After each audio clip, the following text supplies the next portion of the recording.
ॐ सहना भवतु सहनौ भुनक्तु सह वीर्यङ्करवावहै तेजस्विनावधीतमस्तु मा विद्विषावहै।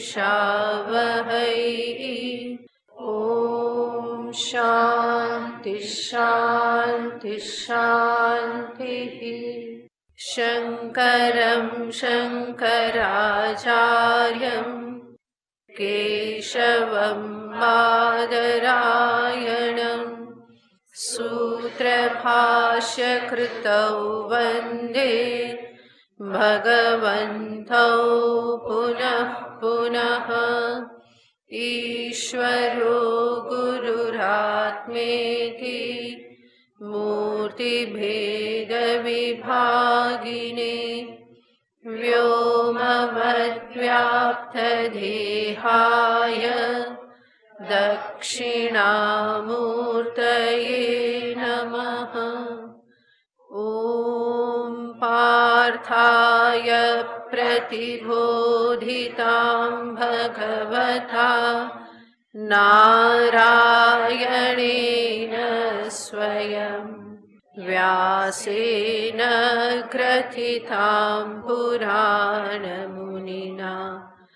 मध्ये महाभारतम् अद्वैतामृतवर्षिणीं भगवतीम् अष्टादशाध्यायिनीम् अम्ब त्वामनुसन्दधामि भगवद्गीते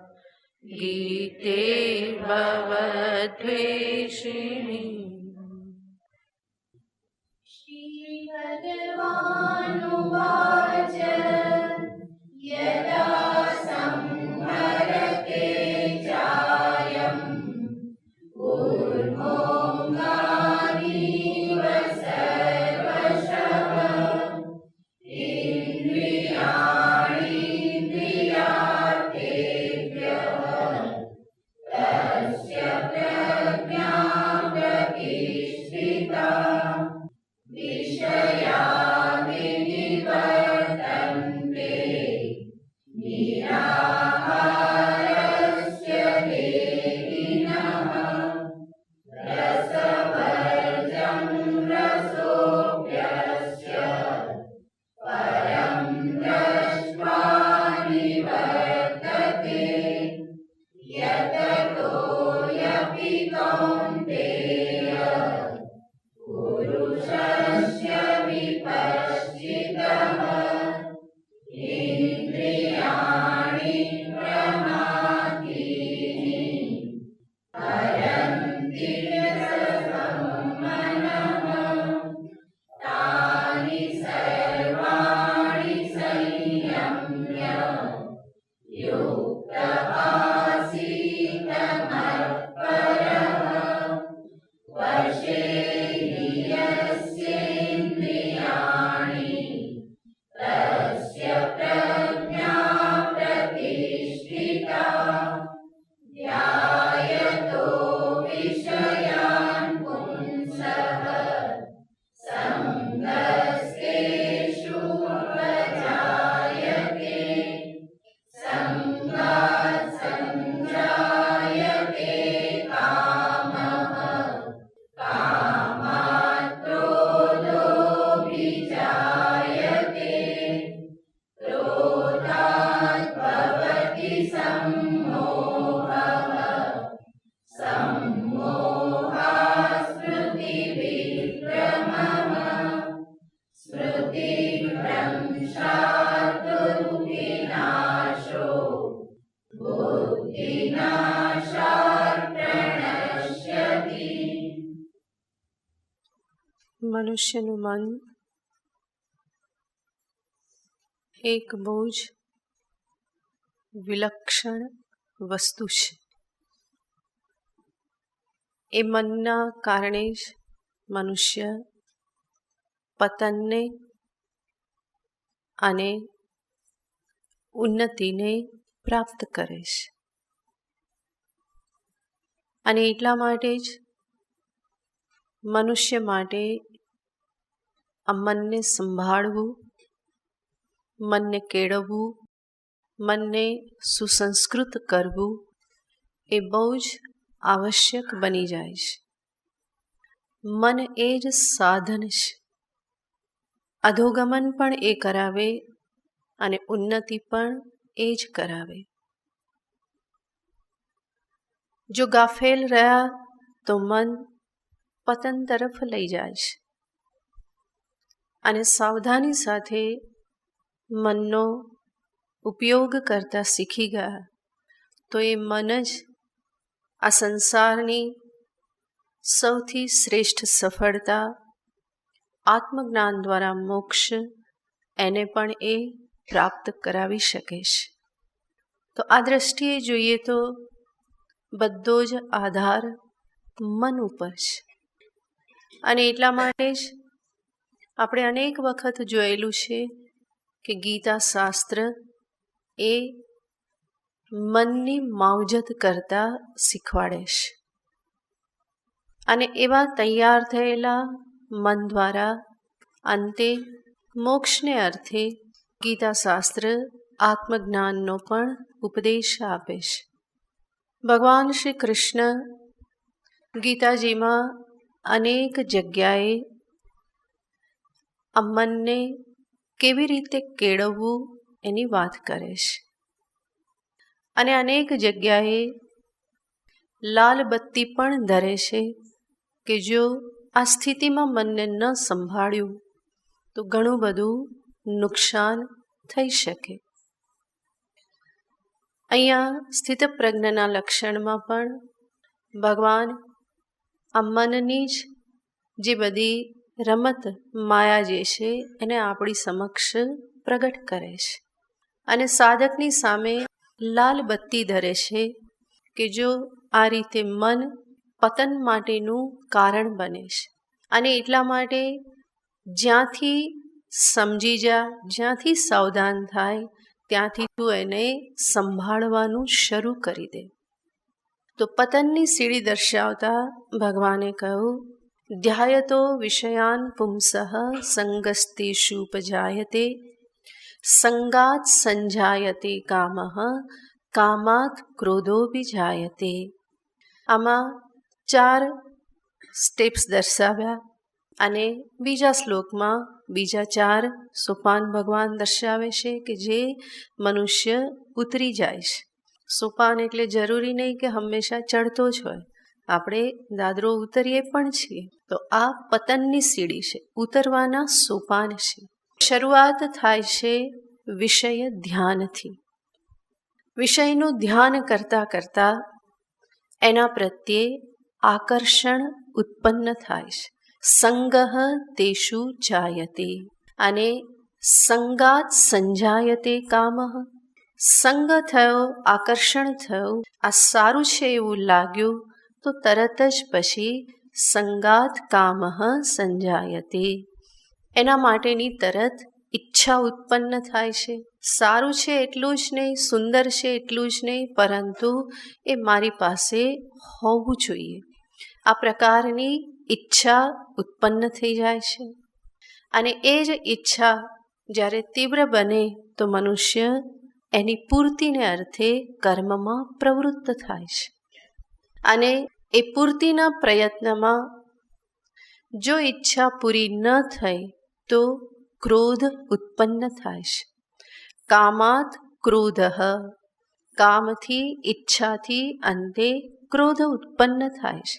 ઈચ્છાથી આને સમજી લેવાનું કે ઈચ્છા થયા પછી કર્મ થાય અને કર્મ કર્યા પછી પણ જો ઈચ્છા પૂરી ન થઈ અને એમાં જો કોઈ નિમિત્ત બન્યું તો એના પર ક્રોધ આવે છે. નહીં તો પોતાના પર ક્રોધ આવે, ઈશ્વર પર ક્રોધ આવે. જે પણ ક્ષેત્ર દેખાય સલામત ત્યાં શું કરે છે? ક્રોધ કરે છે. આ ક્રોધ જ અંતે ઈર્ષ્યામાં પરિણમે, એ જ હિંસામાં પણ પરિણમે છે. તો આ બધું ભગવાન અહીંયા કહેતા નથી, પણ એ આપણે સમજી લેવાનું છે. તો કામાત ક્રોધઃ અભિજાયતે. આ ચાર ભગવાને જે અહીંયા વાત દર્શાવી, ત્યાં સુધી કદાચ એવું કહેવાય છે કે મનુષ્ય ત્યાંથી પાછો વળી શકે, યાને પાછા વળવાના, ફરી પાછા ઉપર ઉઠવાના ચાન્સ છે ઘણા બધા. પરંતુ એનાથી પણ જ્યારે નીચે ઉતરતો જાય તો પછી એ બધા ચાન્સીસ જે છે એ બહુ જ ઘટતા જાય છે. તો ભગવાન આગળના શ્લોકમાં બીજા 4 પતનના સોપાન દર્શાવે છે. એક વખત શ્લોક બધા સાથે બોલો. ક્રોધાદ ભવતિ સમોહ. ક્રોધાત ભવતિ સમ્મોહઃ સમ્મોહાत् સ્મૃતિવિભ્રમઃ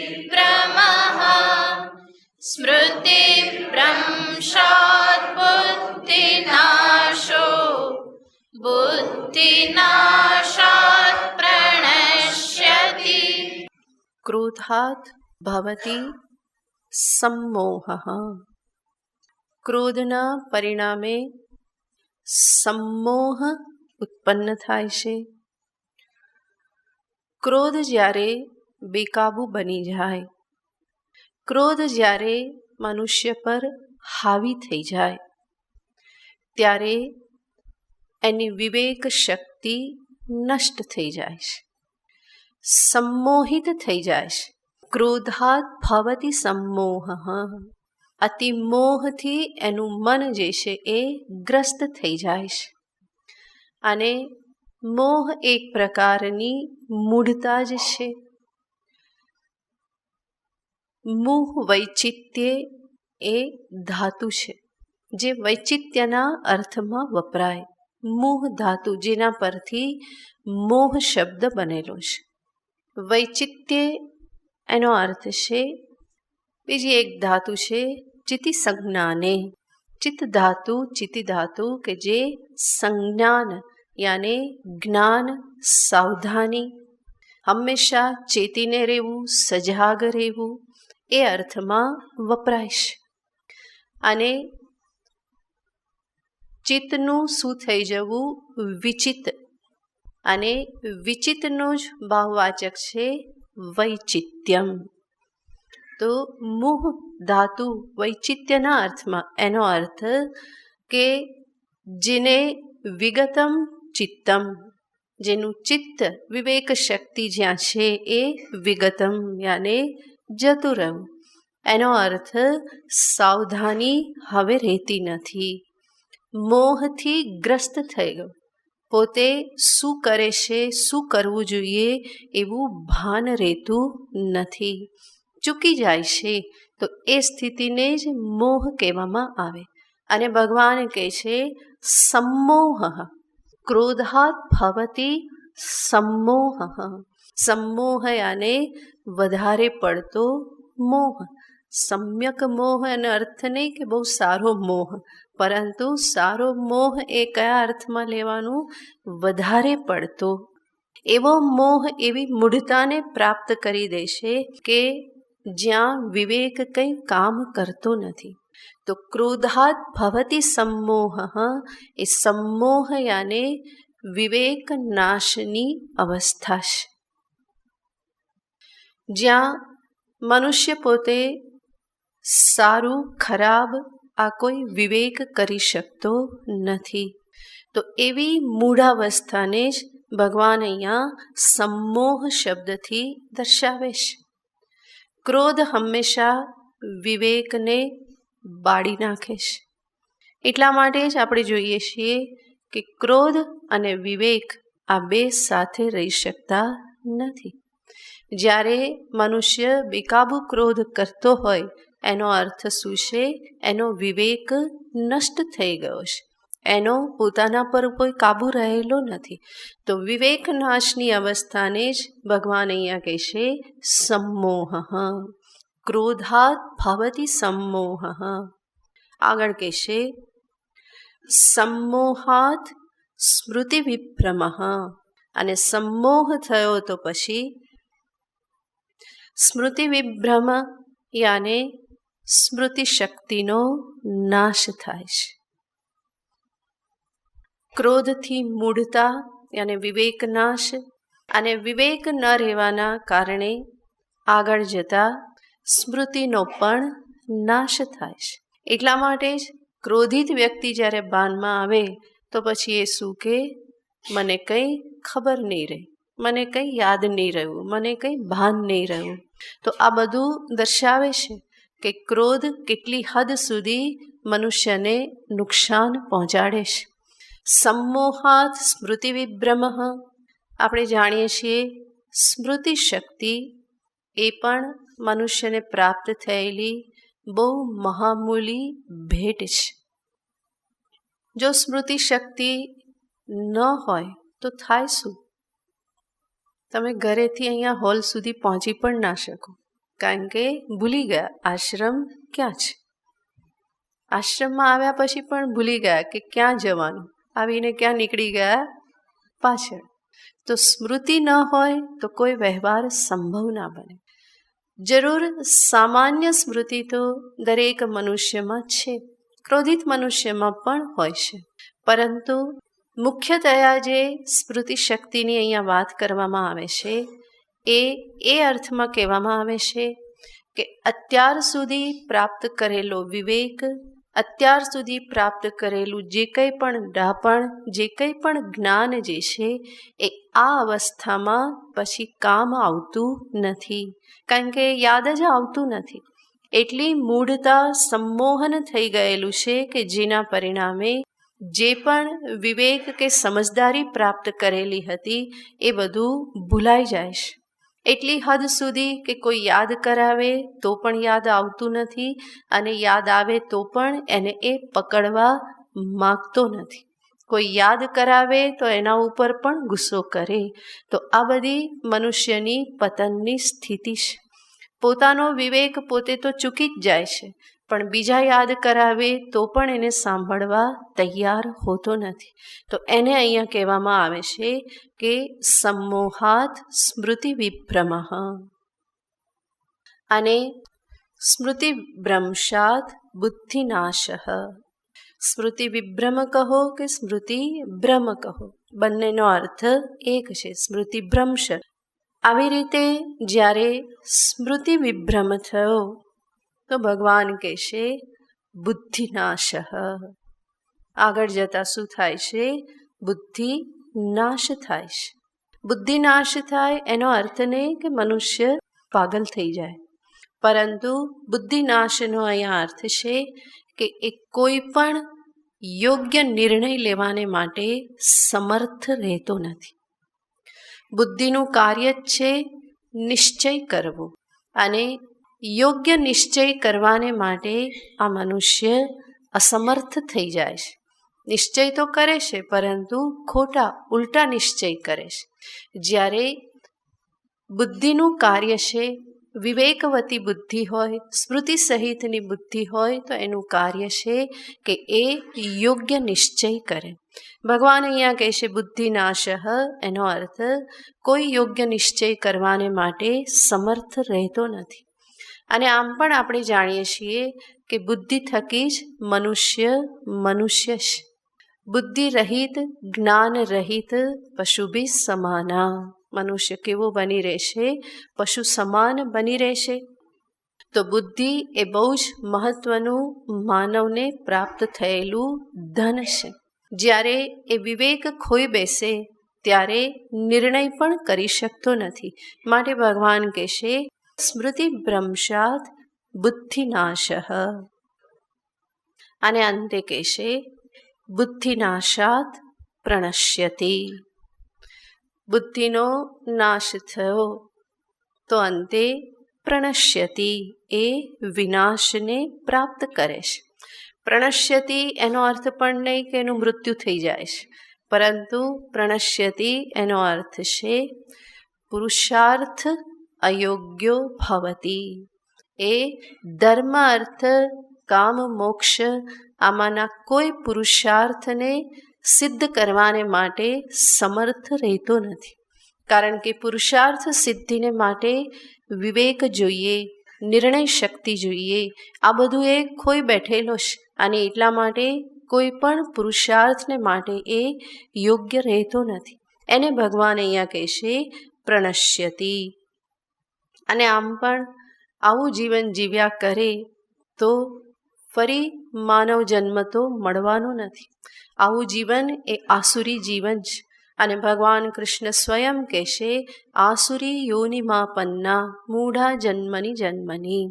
આસુરી યોનિને પ્રાપ્ત થાય છે અને આસુરી યોનિ અને પશુ પંખી આદિની યોનિ એને એ પ્રાપ્ત કરે છે કે જેમાં વિવેક શક્તિ બુદ્ધિ શક્તિ જેવું કંઈ છે નહીં.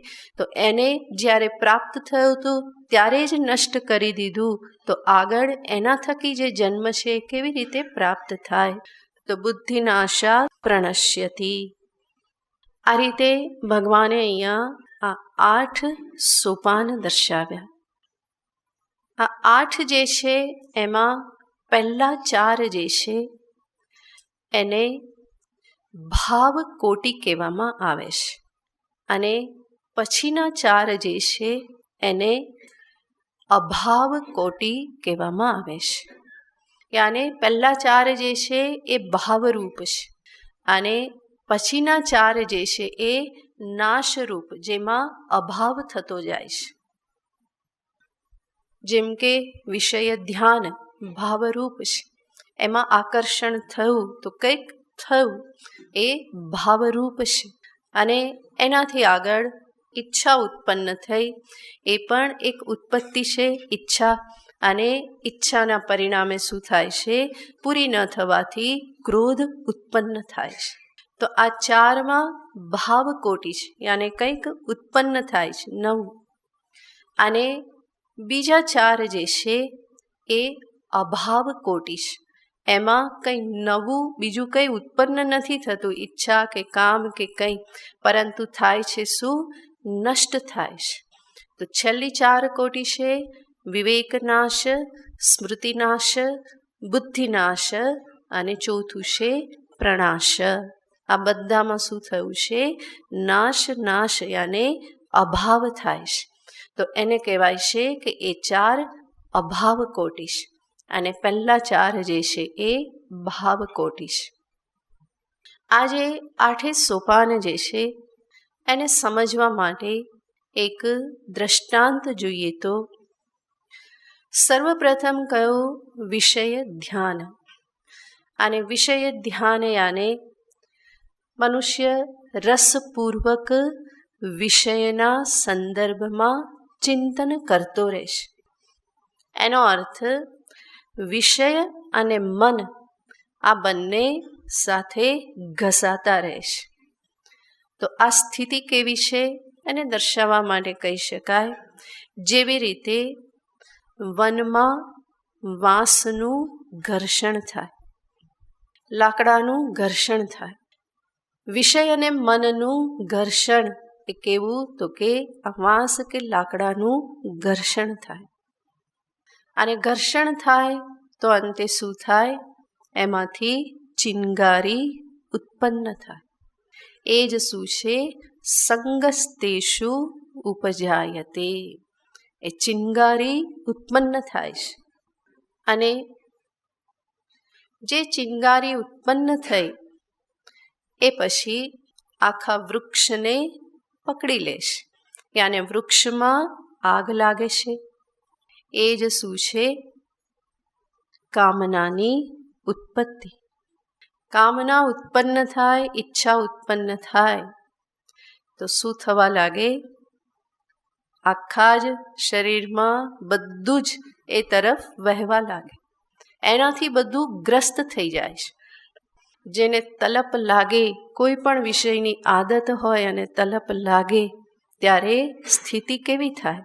તો કે કેવલ એક ઇન્દ્રિય નહીં, બલ્કિ સમગ્ર વ્યક્તિત્વ જે છે એ એની પ્રાપ્તિને માટે તલપાપડ થઈ જાય છે.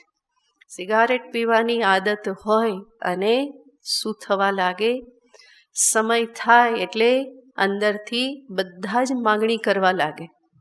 અમુક સમય થયો અને આ પીવાની આદત છે તો મન એમાં લાગ્યું, ઈચ્છા થઈ. એટલું જ માત્ર નથી, પરંતુ એને પકડવા માટે હોઠ પણ ફફડવા લાગે. અંદર ફેફસા પણ ધુમાડો ખેંચવા માટે તલપાપડ થઈ જાય. એ ધુમાડાને કાઢવા માટે નાક પણ તૈયાર થઈ જાય કે આપણે આ કરવાનું છે, અને હાથની આંગળીઓ પણ રમવા લાગે એને પકડવા માટે. એનો અર્થ શું? સમગ્ર વ્યક્તિત્વ જે છે એ એના માટે જાણે કે પ્રવૃત્ત થઈ જાય છે. સમગ્ર વ્યક્તિત્વમાં એ ઈચ્છા જે છે એ વ્યાપી જાય છે. તો એને જ કહેવાય કે ચિનગારી જે પ્રગટ થયેલી હતી એ આખા વૃક્ષને પકડી લે છે, અને ઈચ્છા શેનું રૂપ ધારણ કરે છે? ક્રોધનું, કે જે બહારના બીજા આજુબાજુના જે છે એને પણ અસર કરે છે. તો વૃક્ષમાં જે આગ લાગી એ અંતે ક્યાં ફેલાઈ જાય છે? આખા જંગલમાં. એને જ કહેવાય છે દાવાગ્નિ. તો ક્રોધ જે છે એને કોની સાથે સરખાવાય છે? દાવાગ્નિ. પોતાને પણ બાળે, બીજાને પણ બાળે.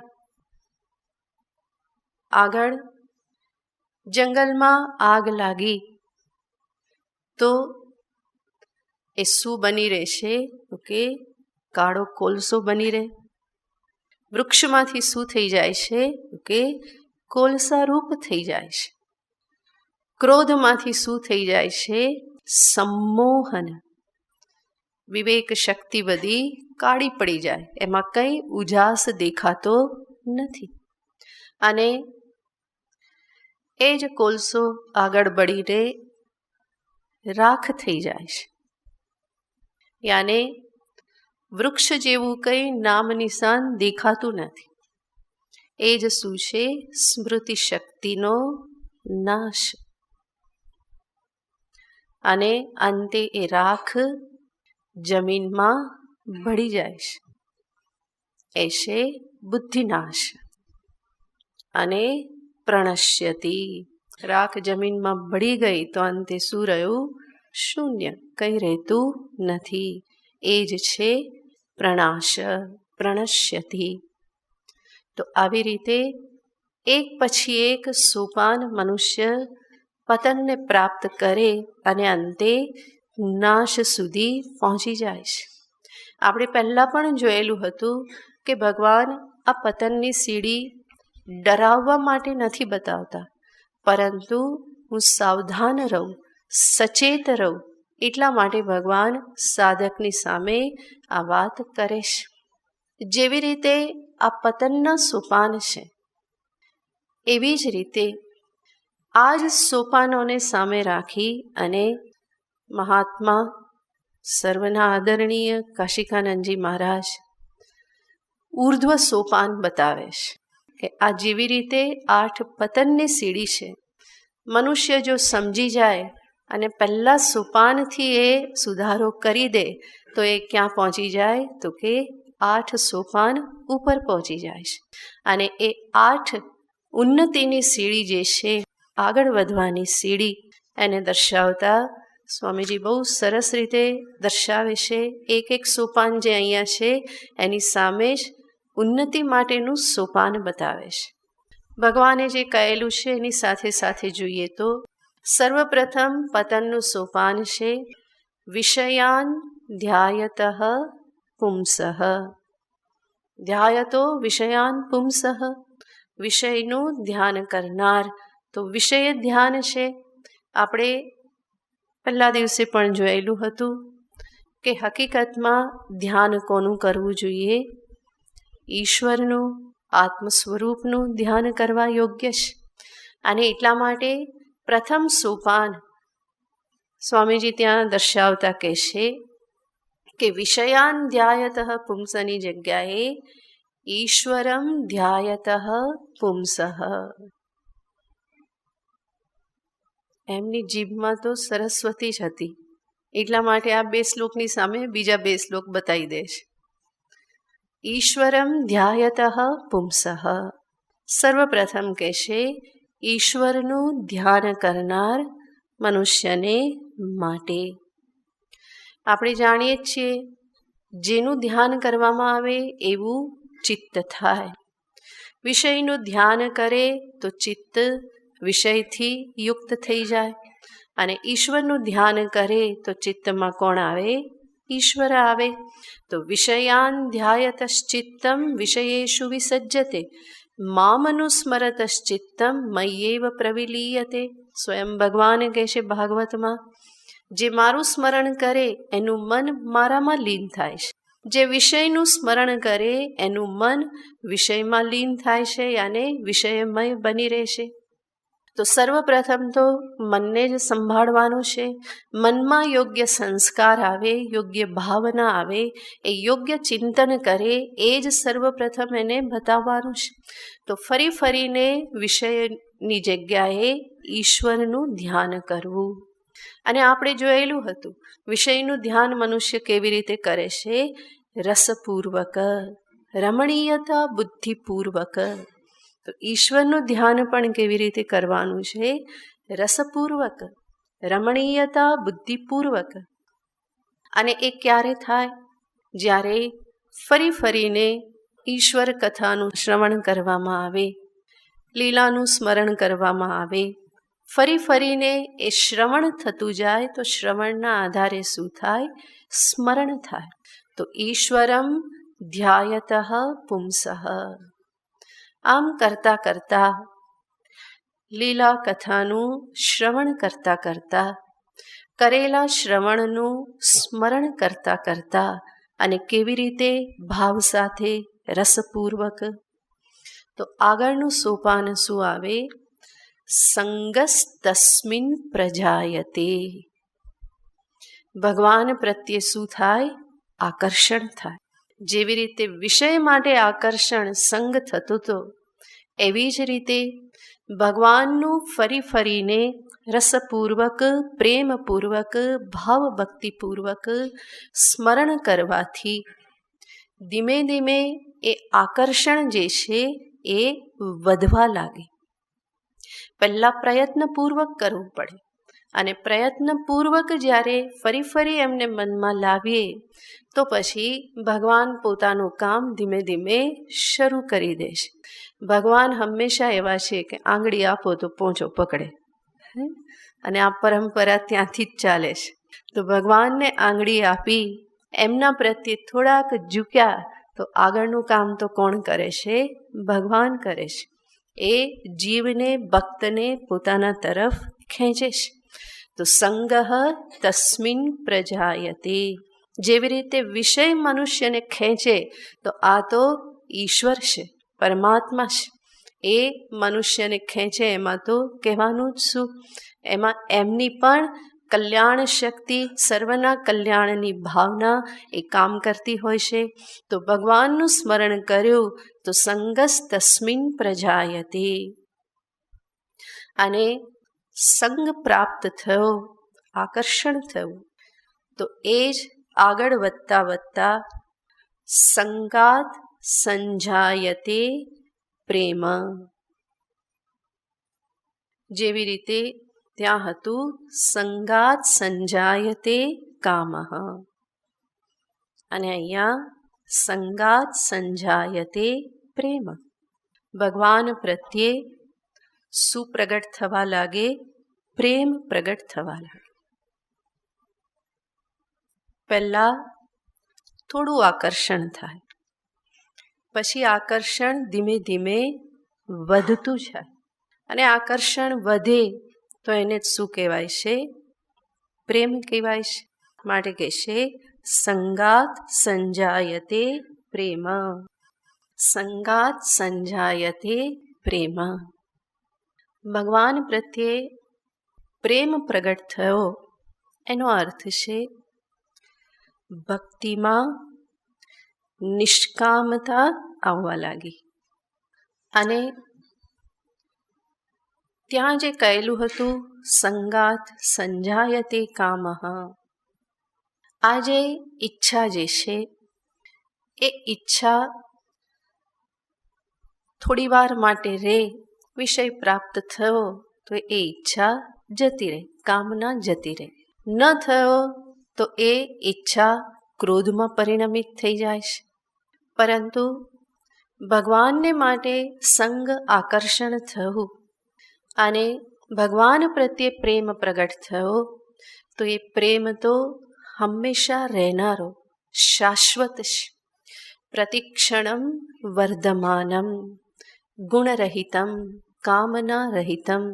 નારદ ભક્તિ સૂત્રમાં નારદજી કહે છે તો ભગવાન માટેનો આ પ્રેમ જે છે એ શાશ્વત નિત્ય હોય છે. જ્યારે કામના કેવી છે તો કે થોડા વખત માટેની છે, એમાંથી સુખ મળે એ પણ બહુ અલ્પ છે. જ્યારે ઈશ્વર પ્રત્યે પ્રેમ પ્રગટ થવાથી જે સુખ પ્રાપ્ત થાય એ સુખ અવર્ણનીય, અકલ્પનીય સુખ હોય છે અને એ નિત્યનું સુખ હોય છે. તો બંનેમાં આટલો બધો ભેદ છે. અને પ્રેમ ઉત્પન્ન થયો તો એ પ્રેમ જ અંતે કહેવામાં આવે છે પરાભક્તિમાં પરિણમિત થાય છે. માટે આગળનું સોપાન જ્યાં પતનમાં કહ્યું કામાત ક્રોધો બીજાયતે, એની જગ્યાએ અહીંયા શું છે? પ્રેમણા ભક્તિ પ્રજાયતે. પ્રેમના કારણે, પ્રેમથી ભક્તિ યાને પરાભક્તિ ઉત્પન્ન થાય છે, પ્રગટ થાય છે. આગળની પણ ભક્તિ જ કહેવાય, આકર્ષણ, સંગ, આ બધું ભક્તિ જ કહેવાય, પરંતુ એ સાધન ભક્તિ છે. અને સાધન ભક્તિથી અંતે સાધ્ય ભક્તિ, પ્રેમ લક્ષણા ભક્તિ પ્રાપ્ત થાય છે. અને જેવું અહીંયા ઈશ્વર માટે જોઈએ છીએ એવું જ આત્મ સ્વરૂપને માટે પણ જોઈ શકાય. ફરી ફરી આત્મ સ્વરૂપનું સ્મરણ કરવાથી, ધીમે ધીમે એ સ્વરૂપને સમજવાથી એના પ્રત્યે આકર્ષણ થાય છે.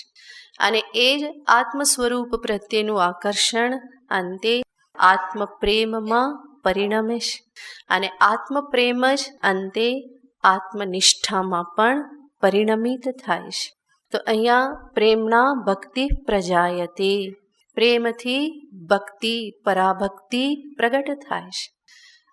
અહીંયા મુખ્ય ભેદ છે કે પતનની સીડીમાં જે કામના થઈ, જે વિષયને પ્રાપ્ત કરવો છે એને ફરી કોઈ પ્રાપ્ત કરવા આવી જાય તો એના પ્રત્યે ક્રોધ આવે છે. નહીં તો એ વિષય મને પ્રાપ્ત થતો નથી, બીજાને પ્રાપ્ત થાય છે, નહીં તો વહેંચાઈ જાય છે. જ્યારે ભક્તિના સંદર્ભમાં, ઈશ્વર પ્રેમના સંદર્ભમાં એવું છે કે ક્યારેય ઓછો થતો નથી, બલકી એક ભક્તને બીજો ભક્ત મળે તો બંનેની ભક્તિ બેવડાઈ જાય છે, બે ગણી થઈ જાય છે. ઓછી થઈ જતી નથી, અડધી અડધી થઈ જતી નથી, પરંતુ ભક્તિમાં અભિવૃદ્ધિ થઈ જાય છે. એટલા માટે કહેવામાં આવ્યું છે સ્મરંત સ્મારયંતશ્ચ મિથો ગૌગહરમ હરિમ. ભગવાનનું સ્મરણ કરતાં કરતાં, બીજાને સ્મરણ કરાવતા કરાવતા ભક્ત આ પ્રમાણે સતત ભગવાનનું સ્મરણ અને સ્મારણ આ બંનેનો આશ્રય લઈ અને શું કરે છે? પોતાના સમસ્ત પાપને એ બાળી નાખે છે. અને અંતે ભક્ત્યા સંજાતયા ભક્ત્યા, ભક્તિથી ઉત્પન્ન થયેલી ભક્તિ. તો ભક્તિ સાધન ભક્તિથી ઉત્પન્ન થયેલી પરાભક્તિ, નહીં તો એક ભક્તની ભક્તિથી ફરી બીજા ભક્તની ભક્તિમાં થયેલો વધારો, બીજા ભક્તની ભક્તિથી પ્રથમ ભક્તમાં થયેલો વધારો. તો ભક્ત્યા સંજાતયા ભક્ત્યા, ભક્તિથી ભક્તિ ઉત્પન્ન થાય છે. એટલા માટે જ અહીંયા કહ્યું પ્રેમણા ભક્તિ પ્રજાયતે. અને એવી રીતે ભક્તિથી ભક્તિ ઉત્પન્ન થાય તો બંને ભક્ત જે છે એ ભગવાનના ભાવમાં પુલકિત થઈ જાય છે, આનંદ વિભોર થઈ જાય છે. તો પ્રેમણા ભક્તિ પ્રજાયતે. આગળ ક્રોધાત ભવતિ સંમોહ કહ્યું હતું, જ્યારે અહીંયા શું આવે છે? ભક્ત્યા ભવતિ સંજ્ઞાનમ. ક્રોધાત ભવતિ સંમોહ, એની સામે અહીંયા સોપાન છે ભક્ત્યા ભવતિ સંજ્ઞાનમ. ત્યાં હતું સંમોહ, અહીંયા છે સંજ્ઞાનમ. ભક્તિથી શું પ્રાપ્ત થાય છે? તો કે જ્ઞાન પ્રાપ્ત થાય છે. આમ પણ જ્ઞાન વૈરાગ્ય ભક્તિના પુત્ર છે. તો આવી ભક્તિથી જે ભગવત કૃપા પ્રાપ્ત થઈ, અંતઃકરણ જે પરમ શુદ્ધિને પ્રાપ્ત થયું, અને એ ભક્તિથી ભગવાન ખુશ થાય તો ભગવાન કહેશે દદામી બુદ્ધિયોગમ તમ, હું એને શું પ્રદાન કરું છું? બુદ્ધિયોગ પ્રદાન કરું છું. બુદ્ધિયોગ યાને આ જ જ્ઞાન માર્ગે ભગવાન એને પ્રેરિત કરી દેશે. ભગવાન એ ભક્તને કંઈ આપવા માગે છે, અને ભગવાન જાણે છે કે સર્વથી શ્રેષ્ઠ વસ્તુ આત્મજ્ઞાન થકી મોક્ષ છે. માટે એ આત્મજ્ઞાનને અર્થે જ ભગવાન કહેશે દદામી બુદ્ધિયોગમ. ભગવાન બુદ્ધિયોગ પ્રદાન કરે છે, અને એ બુદ્ધિયોગના પરિણામે જ વિવેકને પ્રાપ્ત કરે છે. ત્યાં સંમોહ યાને વિવેક નાશ થાય છે. જ્યારે અહીંયા કાશિકાનંદજી મહારાજ કહેશે સંજ્ઞાનમ. ભક્તિથી શું પ્રાપ્ત થાય છે? જ્ઞાન પ્રાપ્ત થાય છે, વિવેક પ્રાપ્ત થાય છે. કયો વિવેક? નિત્યાનિત્ય વિવેક, સત્ય મિથ્યા વિવેક. નિત્યાનિત્ય વિવેક કે જેનાથી વૈરાગ્ય પ્રાપ્ત થાય, અને સત્ય મિથ્યા વિવેક કે જેના થકી જ્ઞાન પ્રાપ્ત થાય છે. તો આ બંને વિવેકને એ પ્રાપ્ત કરે છે. શેનાથી? ભક્તિ થકી. ભક્ત્યા ભવતી સંજ્ઞાનમ. આગળ છઠ્ઠું સોપાન છે. કહ્યું તું સંમોહાત સ્મૃતિ વિભ્રમ. જ્યારે અહીંયા સંજ્ઞાનાચ ધ્રુવા સ્મૃતિ, અચલ સ્મૃતિ પ્રાપ્ત થાય છે, ત્યાં સ્મૃતિનો નાશ થાય છે. જ્યારે અહીંયા આચાર્ય કહેશે સંજ્ઞાનાચ ધ્રુવા સ્મૃતિ, આવા વિવેક વિજ્ઞાનના પરિણામે અંતે કોને પ્રાપ્ત કરે છે? અચલ સ્મૃતિને પ્રાપ્ત કરે છે. આત્મ સ્વરૂપની સ્મૃતિને પ્રાપ્ત કરે છે. સત્વશુદ્ધૌ ધ્રુવા સ્મૃતિ. આગળ પણ આપણે જોયેલું છે આહાર શુદ્ધૌ સત્વશુદ્ધિ, સત્વશુદ્ધૌ ધ્રુવા સ્મૃતિ. અને ધ્રુવા સ્મૃતૌ સર્વગ્રંથિનામ વિપ્રમોક્ષ. તો એ બીજું વાક્ય છે. તો અહીંયા પણ આચાર્ય કહેશે સંજ્ઞાનાથ, આ વિવેક પ્રાપ્ત થવાથી અંતે ધ્રુવા સ્મૃતિ, અચલ સ્મૃતિને પ્રાપ્ત કરે છે.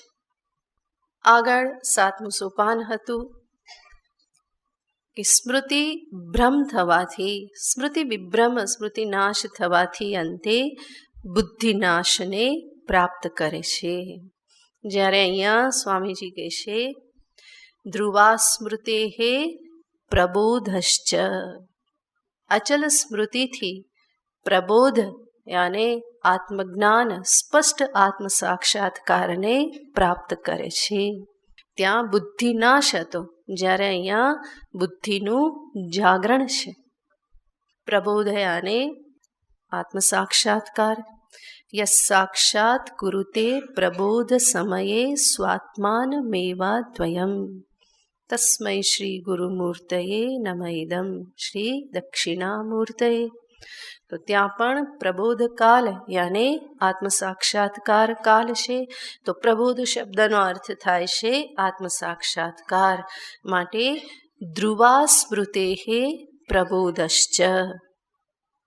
અને છેલ્લે ત્યાં કહું તું બુદ્ધિનાશાત પ્રણશ્યતિ.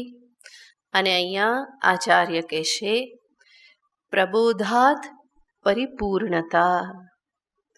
પ્રબોધથી આત્મ સાક્ષાત્કારથી અંતે પરિપૂર્ણતાને પ્રાપ્ત કરે છે, મોક્ષને પ્રાપ્ત કરે છે. ત્યાં વિનાશને પ્રાપ્ત કરે છે પ્રણશ્યતિ, જ્યારે અહીંયા પરિપૂર્ણતાને પ્રાપ્ત કરે છે. તો આ રીતે બે શ્લોકની સામે આ બે શ્લોક છે. ફરી એક વખત એ શ્લોકના વાક્યોને બોલી જવું. ઈશ્વરમ ધ્યાયતઃ પુંસઃ. ઈશ્વરનું ધ્યાન કરનાર મનુષ્ય સંગસ્તસ્મિન પ્રજાયતે, એનો ઈશ્વરમાં સંગ આકર્ષણ થાય છે. સંગાત સંજાયતે પ્રેમ, પ્રેમણા ભક્તિ પ્રજાયતે. આ એક શ્લોક થયો. બીજો છે ભક્ત્યા ભવતિ સંજ્ઞાનમ સંજ્ઞાનાત ધ્રુવા સ્મૃતિ ધ્રુવા સ્મૃતે પ્રબોધશ્ચ પ્રબોધાત પરિપૂર્ણતા. કેટલા સુંદર શ્લોક સામે લખી આપેલા છે. તો એક પતન અને બીજું છે સર્વથી શ્રેષ્ઠ સ્થિતિ, ઉન્નત સ્થિતિ. અને આ બંને શેના થકી પ્રાપ્ત થાય છે? મન થકી. માટે બધો આધાર મન ઉપર જ છે. મનુષ્ય આ મન થકી આ 8 નીચે જઈ શકે અને 8 પગથિયા ઉપર જઈ અને જીવનને સફળ કરી શકે. તો બધું એના મન પર આધારિત છે.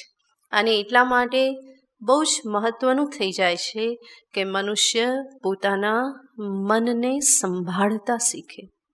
અને એટલે જ કહ્યું મન એવ મનુષ્યાણામ કારણમ બંધ મોક્ષયો. પોતાના બંધન અને મોક્ષને માટે મનુષ્યનું મન જ કારણ છે.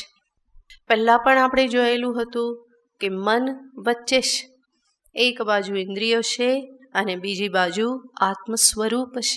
તો મન કઈ બાજુ ભાગે છે એના ઉપર આધાર છે. માટે જ ભગવાને શરૂઆત ધ્યાનથી કરેલી છે. વિષયાન ધ્યાયતઃ. એ ધ્યાન ચિંતન શેનાથી થાય છે? મનથી થાય છે. અને એટલા માટે ત્યાંથી જ સંભાળવાનું છે. ત્યાંથી ચૂક્યા તો બીજા સોપાને પણ સંભાળી લો, ત્રીજા સોપાને પણ સંભાળી લો, ચોથામાં પણ સંભાળી લો. આગળ સંભાળતા પછી બહુ વાર લાગશે. કોઈક મહાન પુણ્ય હશે અને કોઈક એવા સંત જીવનમાં પ્રાપ્ત થઈ ગયા અને હાથ પકડી લીધો એ જ પુણ્યના પ્રતાપે, તો કદાચ એમાંથી પાછું વળી શકાય. નહીં તો અવસર બહુ ઓછા છે. માટે પહેલેથી જ ચેતી જવું એ વધારે શાણપણ છે.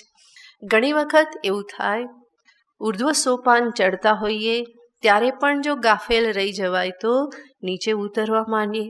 એટલા માટે જ અનેક વખત કહેલું છે કે આ અધ્યાત્મ સાધના પેલી સાપ સીડીની રમત જેવી છે. ચડી જઈએ ફરી ઉતરી જવાય, ફરી ચડી જઈએ ફરી ઉતરી જવાય.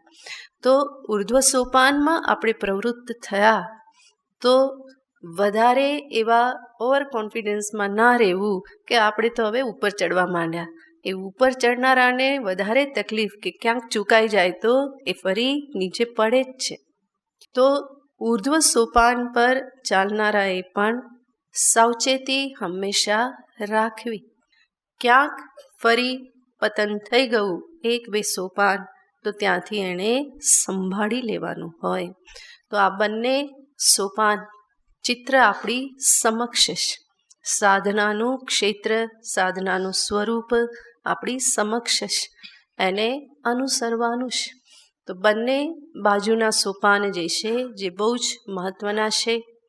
અને ઉપર સુધી પહોંચવાને માટે જરૂર મહેનત તો કરવી જ પડે છે.